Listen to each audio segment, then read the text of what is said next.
notes. The Austrians had scoured the lake in the 1950s, and the massive amounts of materials they retrieved have mysteriously shrunk to a mere 6 file folders.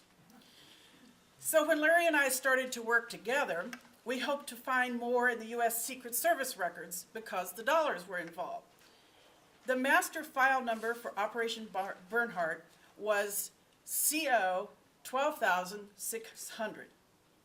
Note that I said was. Mike Sampson, is Mike here today by any chance? No, he's on vacation. Oh, bad timing.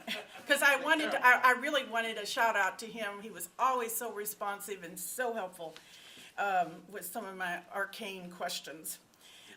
He reported that to me that alas, that file had been destroyed in 1980 during a routine purge. This news was, to put it politely to you gentlemen and ladies, very disappointing. So the front door was closed, but I found a back door into the Secret Service records out at the National Archives through an old set of 3x5 index cards. Never throw away the old 3x5 cards. By searching every name, I gradually built a list leading to documents that I cross-referenced in a 148-page spreadsheet. A roadmap, if you will, the mosaic theory, which in turn led me to records across many countries. In the United States alone, the story of Operation Bernhard had to be unearthed from the files in the state, Treasury, including the Secret Service then, the FBI, the military, and the OSS, records on the post-war occupation of Germany, and captured German records. We benefited greatly from the 1999 presidential order to locate and declassify records on Nazi war criminals, including the Bernhard personalities.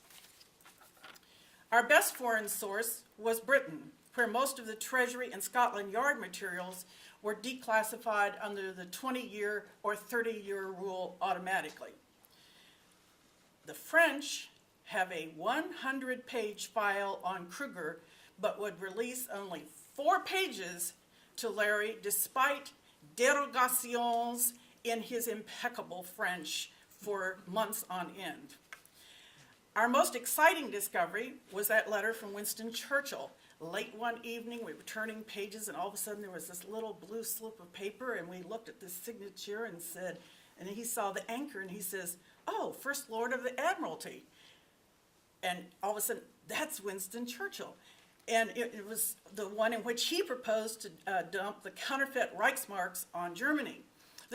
He wrote this just days after he had returned to government service.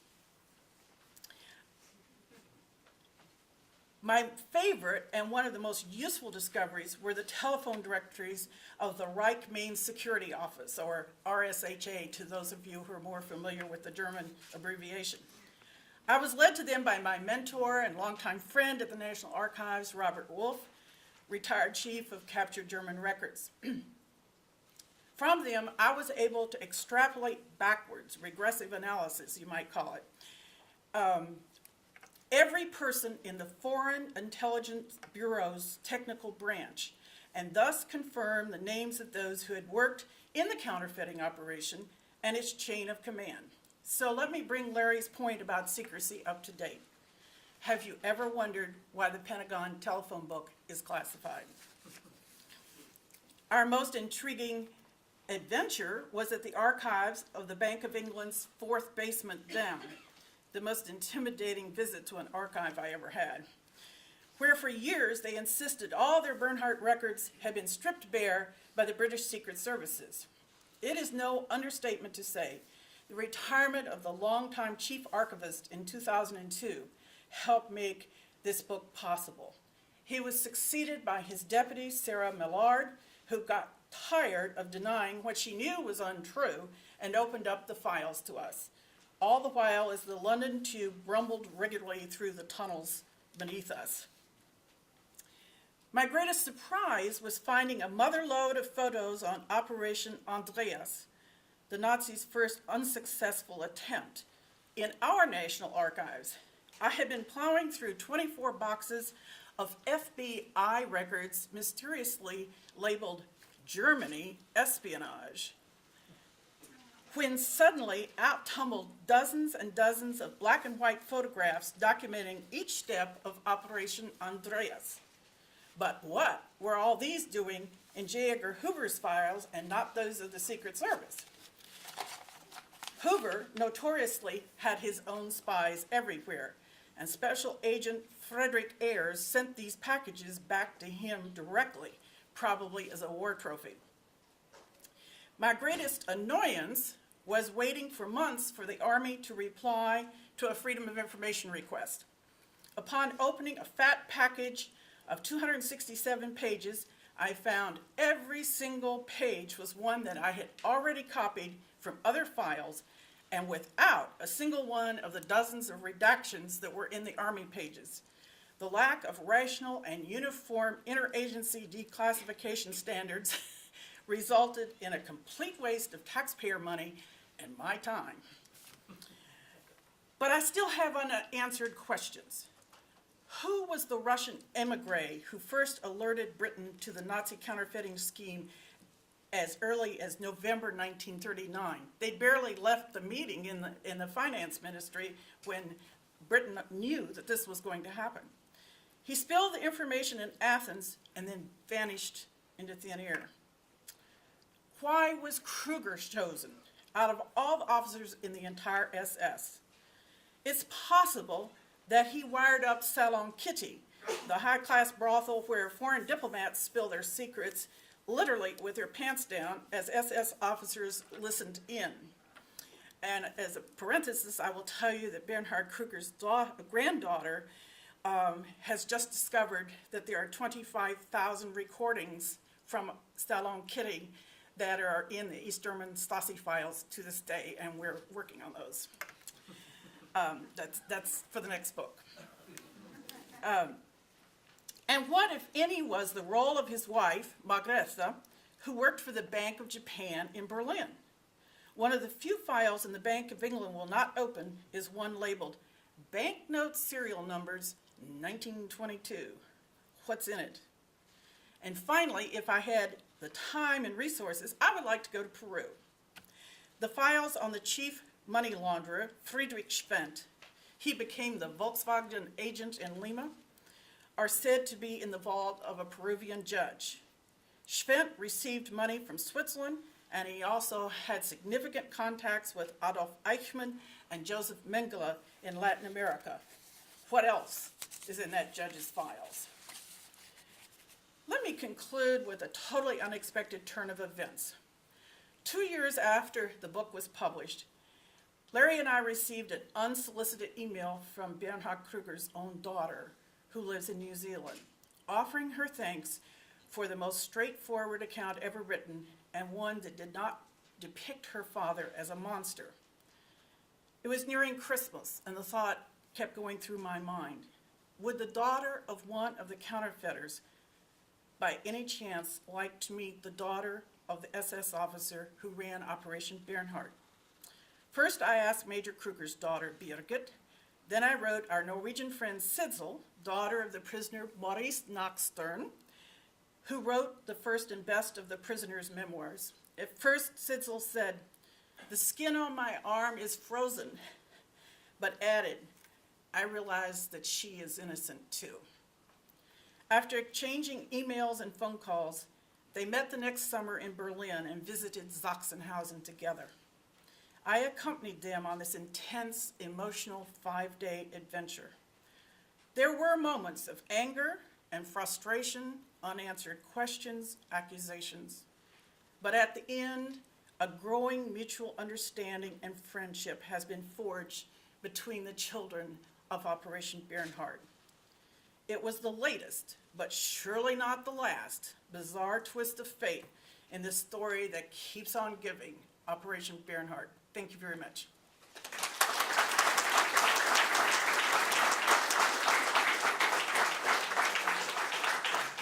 At this point, I'd like to invite Danny Spungen to come up, and he will describe some of the defects in the note, and the pamphlet that's on your sheet is a handout that he put together.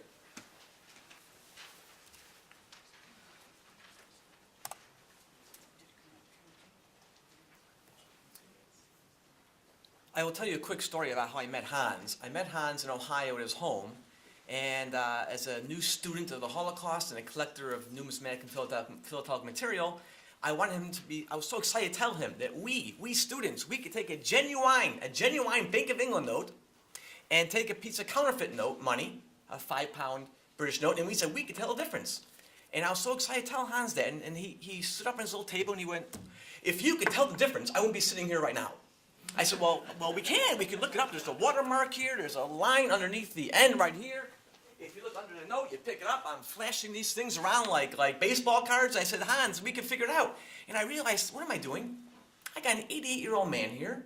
He survived 5 concentration camps. I'm going to give him a heart attack in his own home, saying I could figure out the money that he made was counterfeit. I could tell. And I came back later and I said, you know, Hans, you're right. You know, you cannot really tell a difference. Only now with sophisticated technology can you tell a difference. And he says, yeah, you're right. Maybe you can tell. Back then you could not tell a difference. I said, no, Hans, it was perfect. And the point is, when I go around speaking to students and I let kids hold the pieces of money, the key is I want to make it very clear there are thousands of things going on to make this money, and they made it perfectly. They did a great, superb job. So for me and students to nitpick and find the counterfeit details, it's not really fair because they did a superb job. And as Lawrence Malkin said, billions of dollars of this money was circulating freely throughout the world during World War II. So you have a handout, and in the display room there are many examples of the money. And it's pretty easy. What I want you to do is when you go see the notes, you pick up the notes, you hold them with your thumbs like this on the side, you look up to the light, and you look for the watermark right in the end, right here. And there's a little squiggly line, and you look up, and if you see the little squiggly line going to the bottom of the triangle, if the line goes to the left of the triangle, that's a genuine note.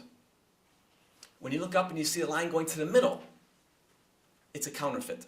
That's the easiest way for novice people to look for the differences. There are many not many, but there's several other key, quote, mistakes that they cannot handle intentionally, and that's for advanced, and there's a little sheet on there explaining one of the finer details.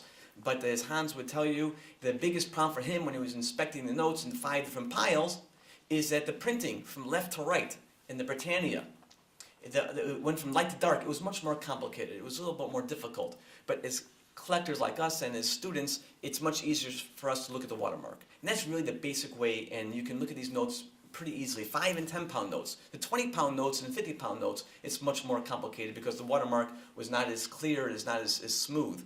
So you need other ways of detection. I think that's it for right now, for me.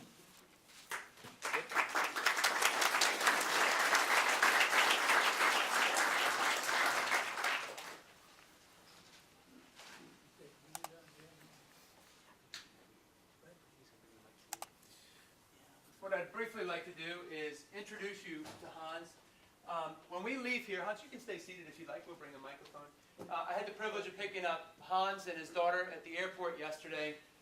If you don't take the chance to go into the room and talk to Hans one-on-one, you're cheating yourself out of a great story. He told me yesterday about how he talked his way out of the gas chamber from Dr. Mengele, who I'm sure you've all heard of, who went down and did experiments with twins. But Hans, if you would you tell us briefly about what your job was? Yeah, and I'm Hans Walter. I was born in Berlin, Germany. When I got a hobby from the time I was going in grade school, copy other people's signature. When parents give a signature for a bad grade, he came to Hans. Hans was only 6, 7 years old. When Hans looked it over, I said, I can copy it.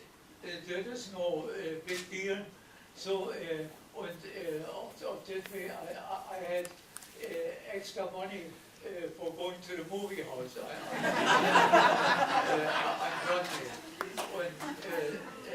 Later on, as the Nazi came up with Jewish people, got a Jewish passport. And I done the same thing from the time I was 6 years old. I looked on the paper, I said, I can sign the same thing. So I took a paper, copied it with copy paper and things like that, and make a little heavier, the ink, so it don't look like it's is made by a child. So I was many times by the school principal for copying other people's, and then the kids was getting a extra prize from the parents for getting good grades. So for A born counterfeiter. And Hans, when you were in, and then later on, as the Nazi came up in bicycle racing, I had a hobby for sport. So I make copies of down there too. So somebody was near the victory line, was on the antenna line. So I was getting $1 or $2 for movie house on Sunday. I told, and then in Bernhard, what was your job? You had to inspect? by inspection, by Bernhard Krieger, I was picked in Auschwitz already. I was the only Jew that was picked in Auschwitz for working for Krieger. I had showed my Krieger had brought us to the gas chamber. A day before I was getting the number, whatever you will get, the number on the lower arm. I protest right there. I say, I don't want the number here on my shirt. And two guys but came with the numbers on ink, on pen. The one say, make what he want. He say, he want the number under here. There's nobody see it. You can close it up. So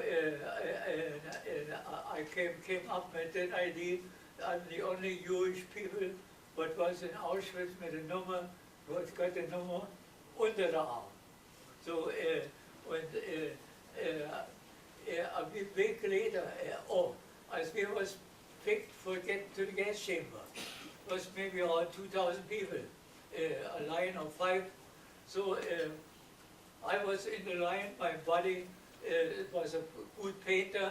He painted for the Pope, big thing in Rome. In the church we painted stuff and all that. So he said, Hans, you work next to me. We are buddies. So I have college. You had no college. So but you always got the first top on the last top. So what you will do now? I say, I want you to keep your mouth shut. I was talking Catholic faith. I said, we are not no Catholic, we're Jews. So you can get out of that, I say. So he prayed next to me. So on the way to the gas chamber, as you came in the gas chamber, we had to take the loudspeaker go. Had to take your clothes off, put in that room. In the middle room is for the gas chamber. In the last room was where they take the dead body and bring the in fields where they put dirt in and have the dead bodies in. So here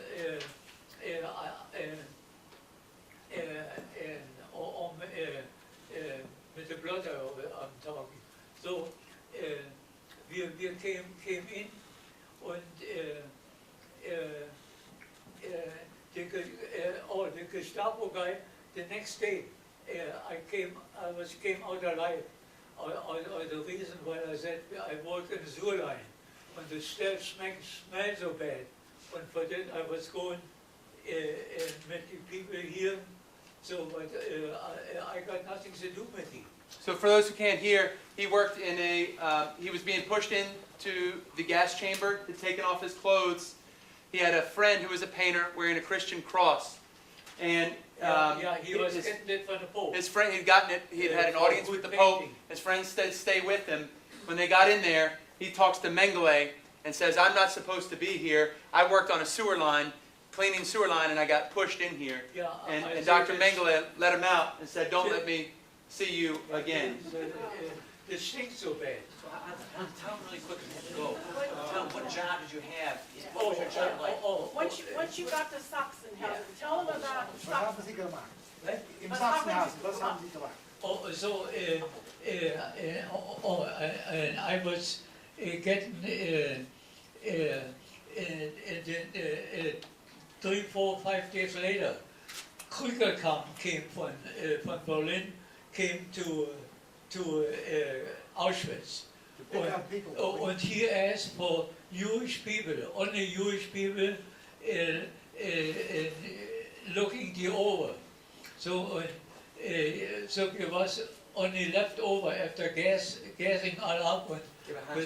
Tell him your job. There was maybe 60 over. But So, what did you do in What was your Sachsenhausen? job? When you got to, when Sie haben After they took you to Sachsenhausen, Right? after you went the group. Your inspection job. No, that I say right now. Krüger looked the paper over for these 50, 60 leftover Jewish people. And he said to his partner, a sergeant, something from the Gestapo, a Sturmführer or something like that, he said, just look that over here. That guy worked already a counterfeit. What was your job? So in Vienna? we need counterfeiter. So he is already trained in by himself. So Krüger said, look at the whole racket. You know, I had to get under pressure. I had to get what I do down there in school and all that. So I came. The sergeant said, yeah, from the Gestapo, it's all right. We can use him. He got already training in counterfeiting. So he took us to transport to Berlin. And in Berlin I came right away, open up the counterfeit money. Outfit only Jewish people they took in there. So with my background, you know, in Auschwitz, so I was a good material. So I worked, checked money over the print. That's Perfect. what you did. Yeah. You inspected the money. Yeah, when the print was not equal over the, I had experience more than most other one. Because you've been doing it since you were 6 For years the old. time, from 5, 6 years of age. As Margaret's pointing out, Hans was the inspector of the money when it came off the line. So Hans put it into one of 5 piles, the one being used for the spies, the 5s maybe discarded or sent to the far reaches of the British Empire. I want to keep on track. Hans is fascinating to talk to one-on-one. He's going to be in the room next door. First of all, thank you to all of you for coming today. Appreciate it.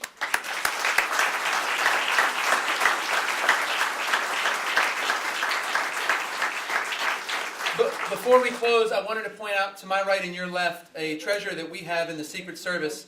The photo over here, named The Money Game, hangs in the director's office. It was painted by Mort Kunstler in 1957 and depicts the Nazi attempt to produce U.S. currency. Obviously, it shows a $50 bill, and the attempt was for hundreds.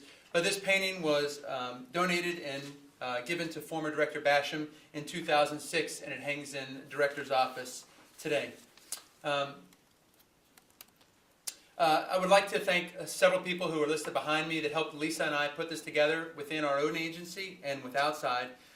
Before I close, Larry, Danny, Margaret, Hans, we have a small token of appreciation that Lisa and Shanita would like to present to you. It's a plaque that hopefully you'll remember and appreciate how much we appreciate you coming here to talk to us today. As we're closing this workshop, I would invite everybody to stop by the ERA store and purchase one of Larry's books. They're selling them for, like I said, a discounted price. In addition, Danny's display is down the hallway, as well as some ethnic foods that were brought in. There's 2 display rooms. So please come down the hallway. We need to clear this room out for the next presentation. Thank you all very much. Thank you.